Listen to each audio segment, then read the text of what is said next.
Hi, everyone. My name is Dana Carr, and I am the Executive Director of Leaders of Tomorrow Youth Center, or as we are affectionately known as LTYC. LTYC is a nonprofit arts education organization, and we were founded in 2004. Both our founders and myself were all very proud graduates of the Baltimore School for the Arts. And so we all, just knew how transformative the arts could be. It had such a great impact on us as young people. And so as we kind of all, got older and started to live our lives as adults, we wanted to make sure that we were giving back to the next generation, that we were, putting something in place specifically in Baltimore at that time that was going to allow youth to have access to the arts. Unfortunately, when budgets and things like that get cut, the arts are usually the first thing to go. And we just, wanted to make sure that we were creating an organization, programming, and an opportunity for students to still be able to participate in the arts, whether it was during the school day or the academic day. My background, once I graduated from the School for the Arts, was I went to college at NYU. I actually started out as an educational theater major, always knew that I wanted to work with young people and specifically through the arts. And then after graduating, moved back to Baltimore and I taught school. So I was a theater teacher, mostly high school, but taught really a little bit of everyone.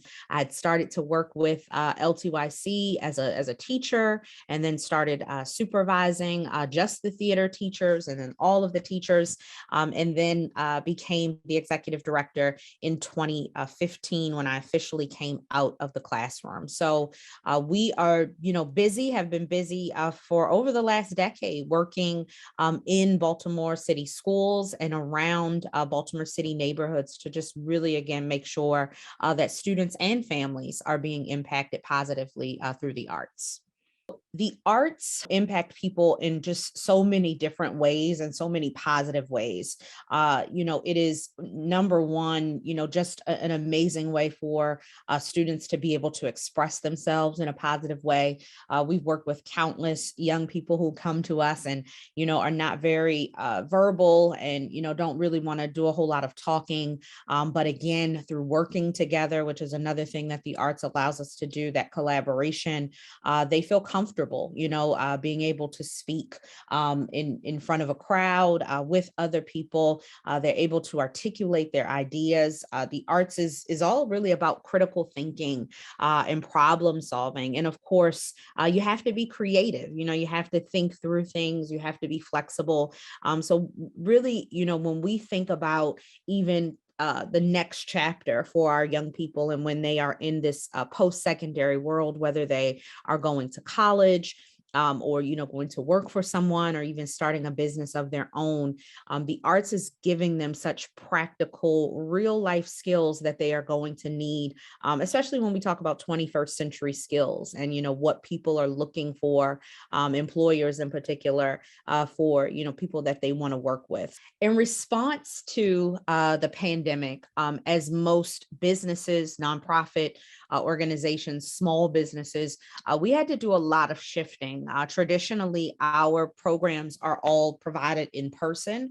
They are direct service. And so the immediate thing that we had to do, of course, was to shift and transition all of our programs virtually. Unfortunately, there were some programs and partners that we worked with that just didn't have the capacity to be able to provide virtual programming, or if it was something like maybe after school, they just didn't think that kids would, be connected and engaged. And so, we ended up losing some programs and some partners that we since have re-engaged with as things have opened back up. But a lot of, work and time and training was put into best practices around teaching virtually. And then I would say specifically, how do you teach the arts virtually, right? Because we're talking about, again, students working together, creating a scene, or, students learning choreography. And so that becomes a little bit of a challenge and a hurdle to now not all be in the same space with one another and have to teach.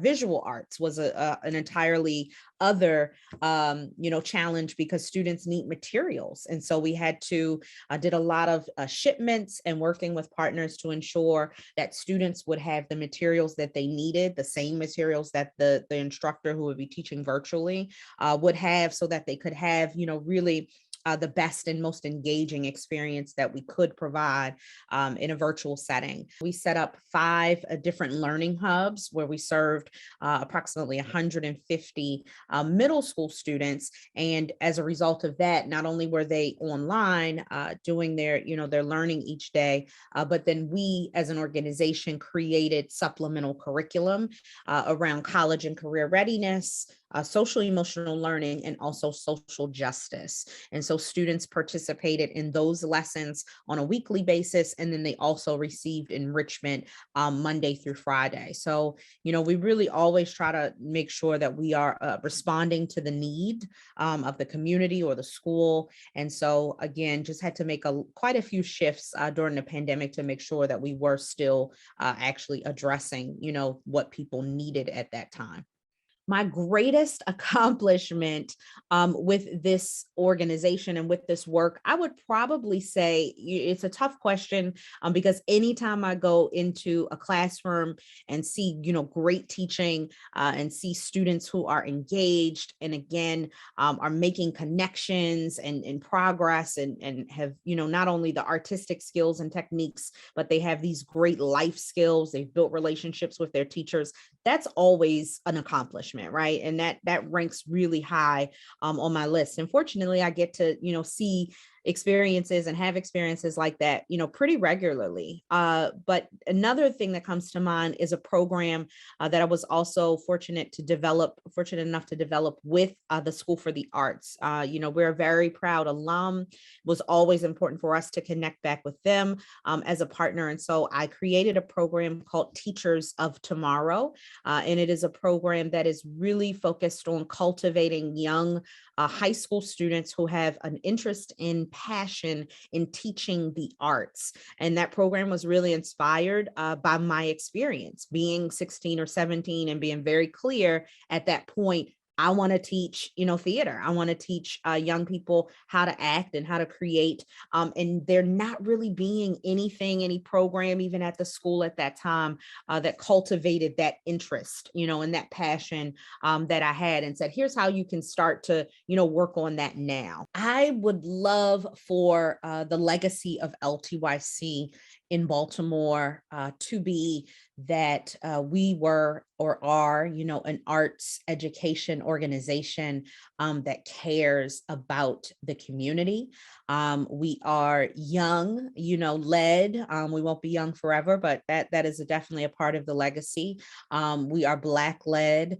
We are female led. And I think all of that is important and matters because even now we are able to participate in conversations and sit at this, proverbial table that we might not have always had an opportunity to sit at and to be a part of those conversations to really push Baltimore to the next level and to make Baltimore better and stronger. We just held an event a couple weeks ago to celebrate Black female leadership in Baltimore. So we, the legacy is that we want to be connected to the community. We are connected to the community. We care about what happens and the people who lead the organization and even provide the direct services in the organization hold that same spirit, hold that same belief.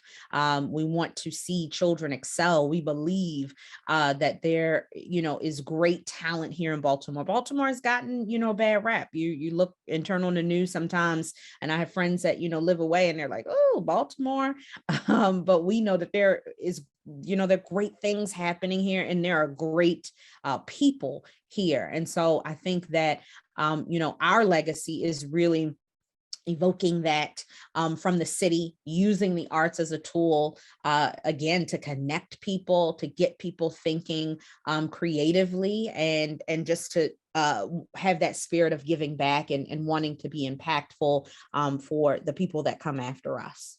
Baltimore needs a boost right now because I think that there's so much pain, and even prior to the pandemic, but we've definitely seen numbers of homicides increase, even in schools, numbers of behavioral challenges increase, and I think that people are ready for something different, something new, a change, and I think that is the boost that Baltimore needs in order to really position itself again as one of the greatest cities in the nation. Even again, we have so much talent here. We have a partner that we work with, Epic Fam, which is a record label that was started right here in Baltimore, has oodles and oodles of talent coming out of it. So I think everything that we need is here. That's something that my mom used to tell me is everything that you need, to be successful, to go out and, do what you need to do. You've already got it. And so I feel the same